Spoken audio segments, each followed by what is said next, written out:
John Herrick, CTV Sports Radio, and Enid. Russell, tonight, another triple-double for you. Question about the Rockets, how you have to attack them when you have the ball.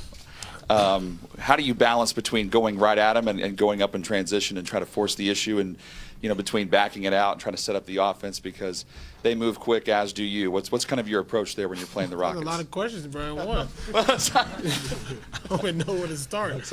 Oh man, they bringing the whole house. Once I cross half court, they're bringing everybody. So my job is to better find my teammates. Guys like Taj and Steve and Dre, those guys, and Victor. Better find those guys and make it easy for them. Russell, Eric Horney, Oklahoman. You had an opportunity tonight to come back. The last game you had 18 shot attempts in the fourth quarter. Tonight I think you had 7. You had an opportunity to take some threes, maybe some shots, but instead you fed Taj a couple of times. You fed Jeremy Grant for a big bucket. What were you seeing differently tonight as opposed to the previous game? You just, like I said in the last game, I had to do a better job of trusting my teammates for 48 minutes. And tonight those guys made plays throughout the whole game, and that's what I try to do. Myron Patton, Fox 25. This is really for both of you guys, but Russ, you first.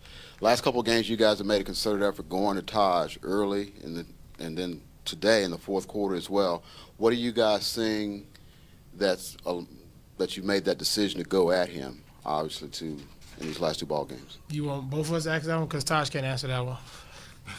Well, actually can, but, because he's the one that's actually doing it. Taj is a great post player, does a great job of getting great position down low. And we see a matchup that we like. We're going to keep going to him regardless of miss and make. And it gives us an opportunity to be able to score the basketball in the paint.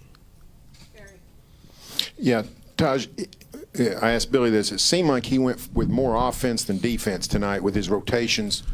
What does that do to what you guys are doing out there? How much does that help Russ? How much does that help the whole offense when you got more shooters out there, but you're a little more susceptible on defense?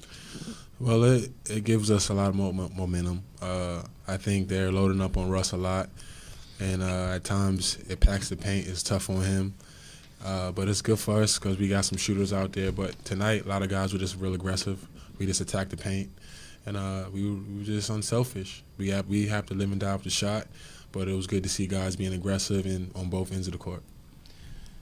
Dean Blevins, News 9. Russ, your surrounding cast played well tonight, much better than they had, especially shooting the ball.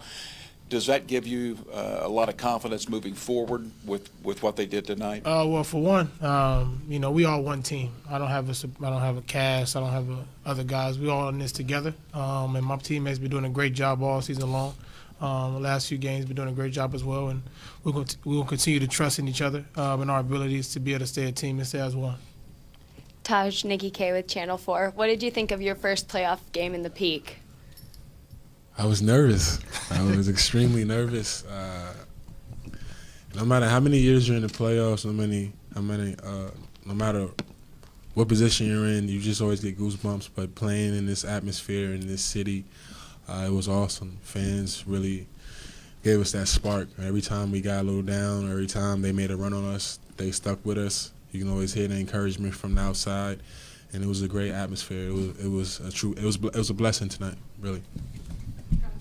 Fred Katz, Norman Transcript. Russ, you said a couple of times the last few days about talking about trusting teammates more, and I'm wondering what's that process for you in the days leading up, that reflective process to try to get to a place where you can get there for tonight's game? You just got to watch film. You understand the game, and as a player, you got to go back and see where you can improve. In a series, each game is different, so you got to find ways to be able to, as the series goes along, get better and better, and that's what I try to do. Hey, Taj, Jenny Carlson with the Oklahoman. Billy talked a little bit about this earlier, but the free throw discrepancy, how do you guys address that? Is that being more aggressive offensively, doing something different defensively? Seemed like you guys played pretty decent defense, but how do you see addressing that discrepancy? Just got to keep playing aggressive. The refs going to make their calls, but got to keep our head. Easy for me to say keep my head when I got a tech today, but I have a good relationship with the referees from over the years, so it's going to be tough.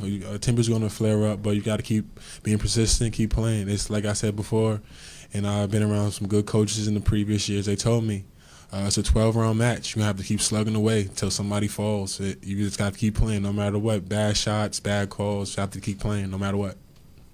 One more time. Eric. Taj, there were more opportunities in this game for you to be isolated against James than probably in the first couple of games combined. I mean, was that something you knew that was going to happen, and then how did you prepare for that going into this game? Well, I watched a lot of film. I saw that Dre, the way Dre's been playing has been phenomenal so far, but Ryan Anderson's kind of been slipping the screens. I know that they've been coming in playoffs. It's all about matchups and taking advantage of your matchups. I had a feeling they were going to go at me and Dre. Just try to make it a little bit difficult for him. He's a phenomenal player. Just trying to get my hands in there any kind of way I can. If I can help my teammates. Either way, you never know when your number's going to be called. Never know what's going to happen. You just got to be ready and give 110%. That's what I'm trying to do.